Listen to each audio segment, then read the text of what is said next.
ஒரு சின்ன ஒரு குட்டையில் ஒரு கொசு வந்து பார்த்தீங்கன்னா முட்டை போடுது. முட்டை போட்டு அந்த கொசுவும் வெளியே வருது. அதாவது சின்ன கொசுலாம் வெளியே வருது. அது ஃபஸ்ட்டு பறக்க ஸ்டார்ட் பண்ணும்போது அதை பார்த்து எல்லாரும் கை தட்டுறாங்களாம்.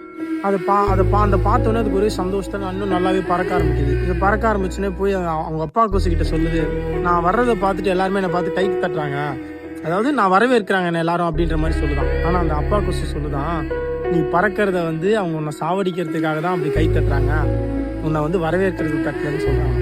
இது வரைக்கும் கிட்டத்தட்ட ஒரு 100 வீடியோஸ் மேலே போட்டிருப்பேன். இந்த 100 வீடியோஸில் இது வரைக்கும் எனக்கு யாருமே ஒரு ஃபோன் பண்ணி நல்லா பண்ணியிருக்கேன் அப்படிலாம் யாரும் அப்ரோச் பண்ணதே இல்லை. ஆனால் சின்னதாக ஒரு தப்பு பண்ணோடனே என் ஃப்ரெண்ட்ஸு, என்னோடய ரிலேட்டிவ்ஸ் நிறைய பேர் கால் பண்ணி இது தப்பு, இதை மாற்றுன்னு சொல்கிறாங்க. ஓகே, தப்பு சொல்கிறது நான் வந்து தப்புன்னு சொல்ல, நான் மாற்றிக்கிறதுக்காக தான் சொல்கிறாங்க. ஆனால் நம்ம ஒரு தப்பு பண்ணணும் அப்படின்னு காத்துட்ருக்கோம் இங்கே எத்தனை பேர் இருக்காங்க.